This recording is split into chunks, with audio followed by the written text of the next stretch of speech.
le hareng sort. Il était un grand mur blanc, nu. Contre le mur une échelle, haute. Et, par terre, un hareng sort, sec. Il vient, tenant dans ses mains, sale. Un marteau lourd, un grand clou, pointu. Un peloton de ficelle, gros. Alors il monte à l'échelle, haute. Il plante le clou pointu, toc, tout en haut du grand mur blanc, nu. Il laisse aller le marteau, qui tombe. Attache au clou la ficelle, longue. Et, au bout, le hareng sort, sec. Il redescend de l'échelle, haute. L'emporte avec le marteau, lourd. Et puis il s'en va ailleurs, loin. Et depuis, le hareng sort, sec. Au bout de cette ficelle, longue, très lentement se balance. Toujours. J'ai composé cette histoire simple, pour mettre en fureur les gens, grave, et amuser les enfants, petits.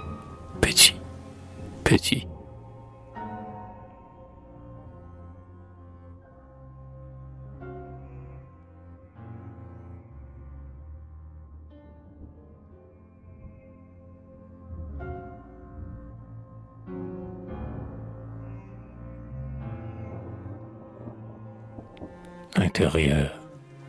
Joujou, pipi, caca, dodo, do, ré, mi, fa, sol, la, si, do. Le moutard gueule et sa sœur tape sur un vieux clavecin de pape. Le père se rase au carreau avant de se rendre au bureau. La mère émiote une panade qui mijote, gluante et fade, dans les cendres. Le fils aîné cire avec un air étonné les souliers de toute la troupe. Car, ce soir même, après la soupe, ils iront autour de misère et ne rentreront pas trop tard, afin que demain l'on s'éveille pour une existence pareille. Do, ré, mi, fa, sol, la, si, do. Joujou, pipi, caca, dodo.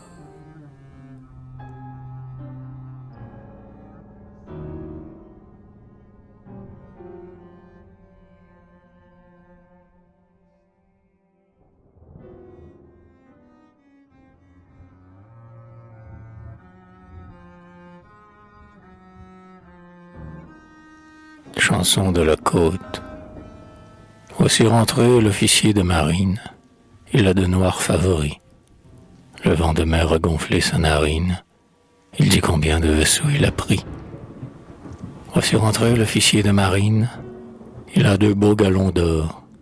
Il veut surprendre au logis Mathurine, sa femme, son plus précieux trésor. Voici rentré l'officier de marine. Il veut revoir sa maison, son lard qui sèche et ses sacs de farine, ses pommiers lourds de pommes à foison. Prépare bien vite, officier de marine. Tes pommiers, on a coupé. Tes sacs vidés, ton lard frit. Mathurine, avec des gens de terre, t'a trompé. Repars bien vite, officier de marine, pour un voyage bien long. Tes favoris seront blancs, ta narine sera ridée au 3e galon.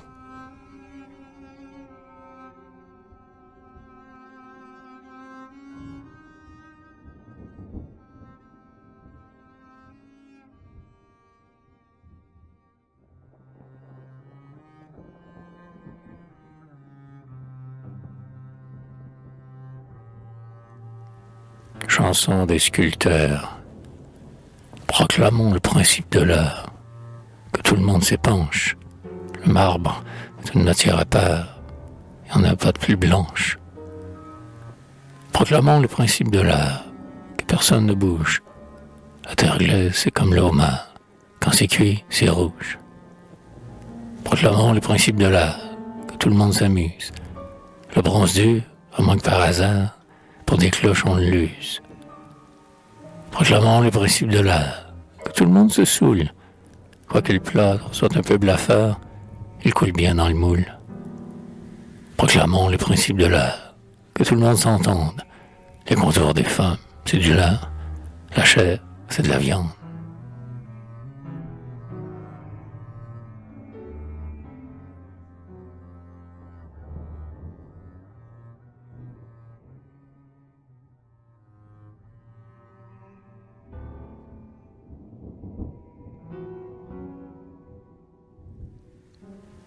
De vocation à Étienne Carja. Jeune fille du Kaboulot, de quel pays es-tu venue pour étaler ta gorge nue aux yeux du public idiot? Jeune fille du Kaboulot, il te déplaisait au village de voir meurtrir dans le bel âge ton pied mignon par les sabots? Jeune fille du Kaboulot, tu ne pouvais souffrir ni caisse, ni les canards qu'encore niaisent, tu menais barboter dans l'eau. Jeune fille du Kaboulot, ne penses-tu plus à ta mère, à la charrue, à ta chaumière? Tu ne ris pas ce tableau? Jeune fille du Kaboulot, tu préfères à la charrue écouter les bruits de la rue et nous verser l'absinthe à flot? Jeune fille du Kaboulot, ta mine rougeaude était sotte, je t'aime mieux ainsi, parlotte, les yeux cernés d'un bleu halo. Jeune fille du Kaboulot, c'est un sermonneur qui t'en blâme, tu tornes le corps plus que l'âme, vers l'enfer tu cours au galop. Jeune fille du Kaboulot, que dire à cet homme qui plaide qu'il faut, pour bien vivre, être laide, lessiver, se coucher tôt? Jeune fille du Kaboulot, laisse crier continue, charmée de ta gorge nue, les yeux du public idiot.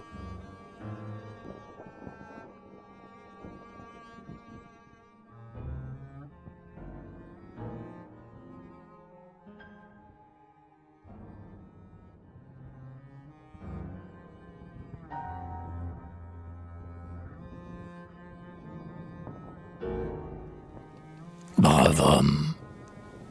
En attendant un commentaire, aujourd'hui, je t'ai très gai.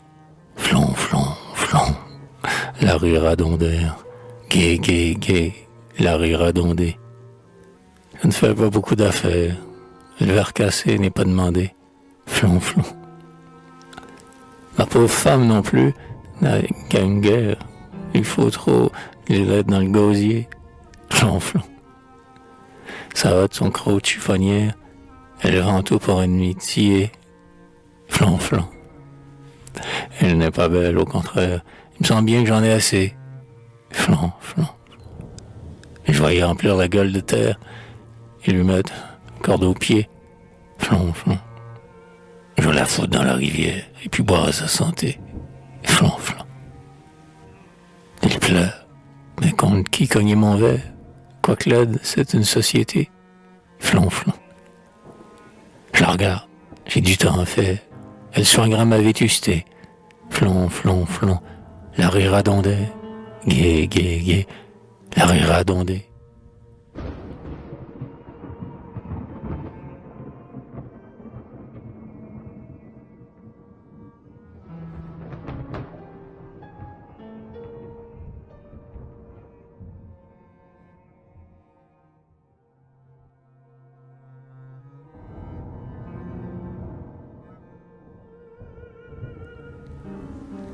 Gagne petit.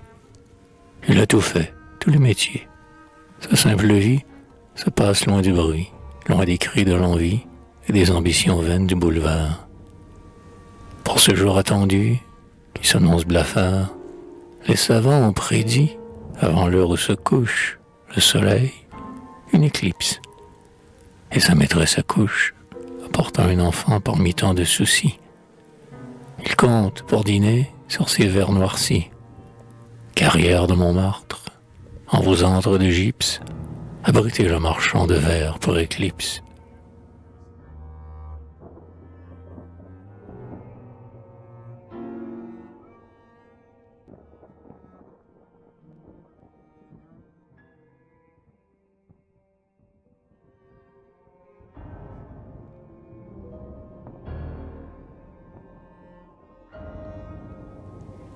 noceur. Après avoir vidé toutes les coupes, toutes, il faut enfin rentrer, car mes fibres dissoutes dans les cafés crieurs, hantés par les catins, ont froid dans la nuit lourde et les douteux matins. Marchons, voici grouiller déjà les gens des halles. Je rougis, maraîcher, à voir vos blouses sales que réfléchit l'odeur lointaine des labours. Travailleurs, ignorants des malsaines amours, vous entassez des choux sur le trottoir, sans même vous douter de l'horreur qui suit le pas sans blême.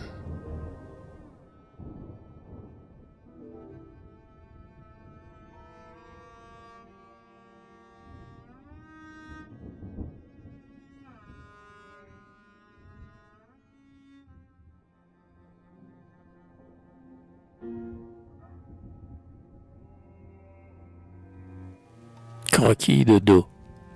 Il travaille, le jour, dans un bazar tout neuf. Criant, tout est à 13, et là, tout à 29. Sa casquette est la plus superbe des casquettes, en soie, et fait valoir ses courbes rouflaquettes. Un foulard jaune tourne autour de son cou gras et rouge que font voir ses cheveux tondus ras. Comme sa connaissance a, ce soir, de l'ouvrage, il est libre et content, car jamais il ne rage, à moins qu'elle ne flâne. Aussi c'est d'un air grand qu'il s'écrie au café. Garçon, un mazagran.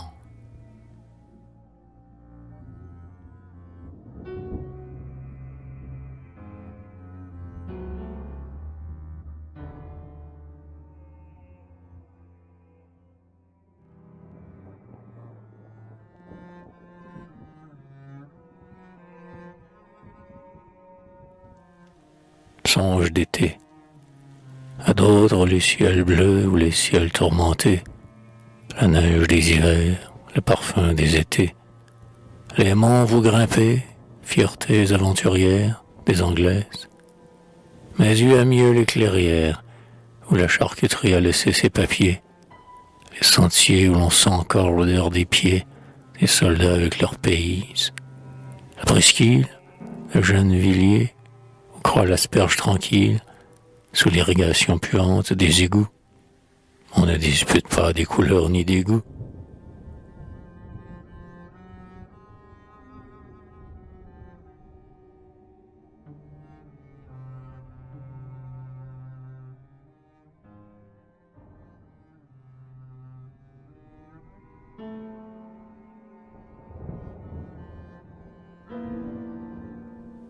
Pituite.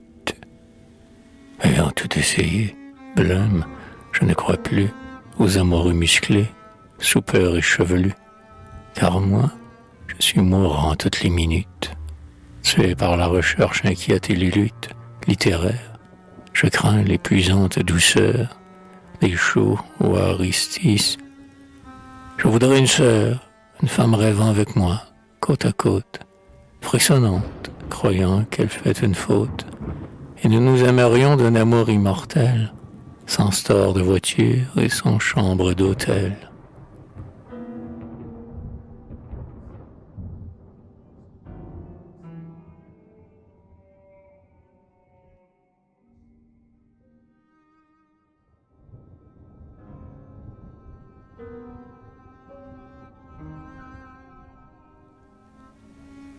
Dans récipicence, celle qui m'apparaît quand j'éclose mes yeux lasses, tricote un bas de laine. Elle a des bandeaux plats, elle a passé la fleur de ses jeunes années dans des salons propres aux couleurs surannées et rêve d'épouser un substitut grivois. Elle chante avec un petit filet de voix, le départ dans le sein d'or, les pleurs de son amante. Son corsage montant et sa petite mante cachent probablement un corps grêle et fiévreux. Il n'est pas étonnant que j'en sois amoureux.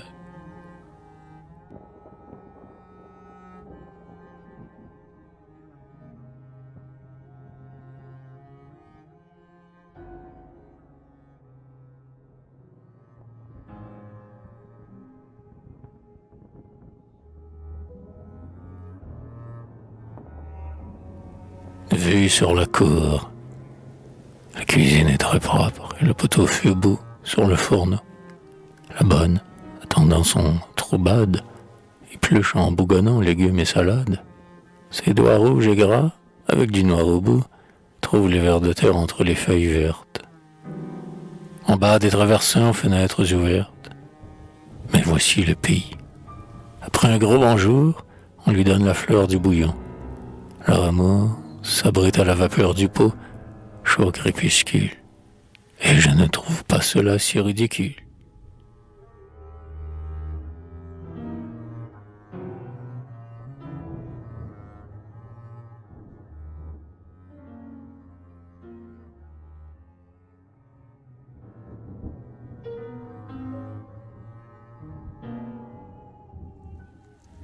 Bénédiction. Des femmes en peignoir, portant la boîte au lait, craignaient de se crotter et montraient leurs mollets. Ils étaient trois, vêtus d'ulster garnis de martre. Ils rentraient, ce matin, d'une orgie à Montmartre. Et ces trois débauchés riaient du doux café que l'épouse, à l'époux au lit, sert bien chauffé. Un prêtre qui passait rougit de ce blasphème. Ils narguèrent le prêtre, et l'un sifflata même quelques chansons obscènes, apprises au Delascom. Le prêtre simplement leur dit « Pax vobiscum ».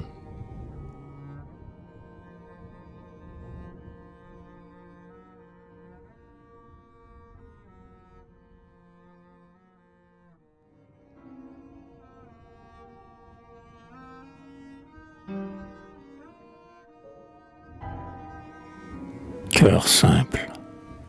Dans les douces tiédeurs des chambres de coucher, quand à peine, à travers les fenêtres bouchées, entre un filet de jour, j'aime, humble visiteur, le bruit de l'eau qu'on verse en un irrigateur et les cuvettes à l'odeur de cataplasme. Puis la garde malade avec son accès d'asthme, les couches où s'étend l'heure des déjections, qui sèche en fumant devant les clairs tisons, me rappelle ma mère au jour de mon enfance. Et je bénis ma mère, et le ciel, et la France.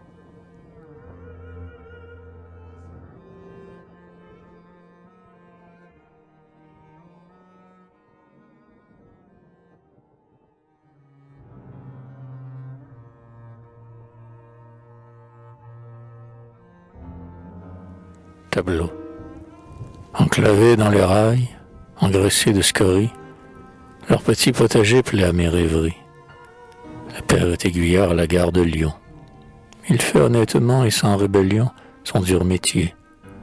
Sa femme, hélas, qui serait blonde, sans le sombre glacis du charbon, le seconde. Leur enfant, ange rose éclos dans cet enfer, fait des petits châteaux avec du mâche-fer. À 15 ans, il vendra des journaux, des cigares. Peut-être le bonheur n'est-il que dans les gares.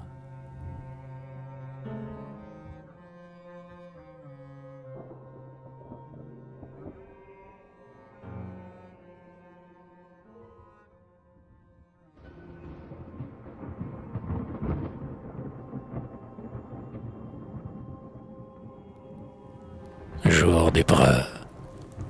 Jadis, je logeais haut, tout contre la gouttière, tapis suivant ma fenêtre en tabatière, rêvant ma misère, à tant d'affronts subis. J'écoutais les marchands de légumes, d'habits, et les tuyaux des toits, chefs-d'œuvre des fumistes, rayaient de noir le fond de mes grands yeux si tristes. J'entendais quelquefois un doux bruit de grelots, et me penchant, j'aimais ce gros homme en sabots, qui se hâtait pour vendre aux phtisiques jeunesse la consolation du tiède lait d'ânesse.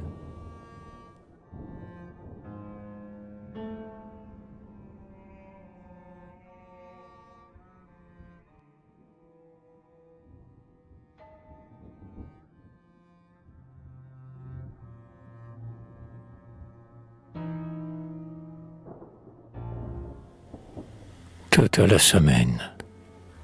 Voici, la fin de la demi-journée approche, et l'on travaille bien en attendant la cloche. 11 heures, on déserte en foule l'atelier.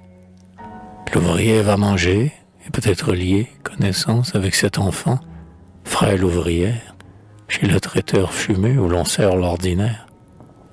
Mais l'apprenti n'a pas de ces luxes. Avec une saucisse plate et 2 sous de pain sec, il déjeune, pourvu qu'il trouve sur la place votre eau limpide à boire, aux fontaines Wallace.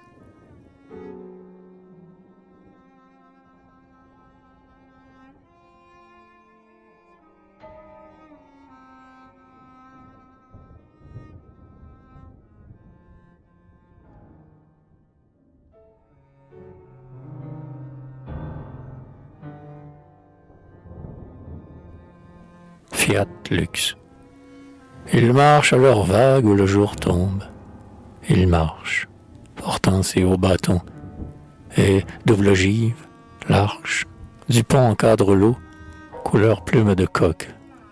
Il a chaud, il n'a pas le sou pour prendre un boc.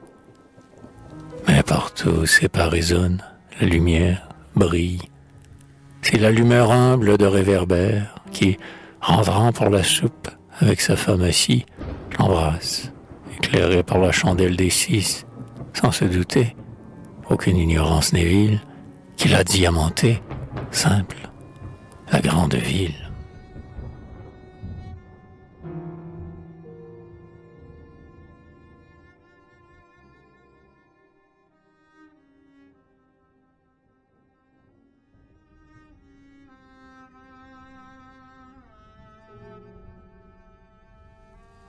Paysage. Versailles, où l'éclat des roses s'échelonne, le jardin suspendu jadis à Babylone, les fruits de rubis des 1001 nuits ont charmé longuement mes innocents ennuis. Mais, à présent, mûri par notre époque triste, je fuis ces visions qui poursuivent l'artiste, et mon regard rêveur s'abaisse volontiers vers la loge où, content végètent mes portiers. Près du carreau poudreux où l'homme fait sa barbe, j'aime le petit pot croupi et la joue barbe.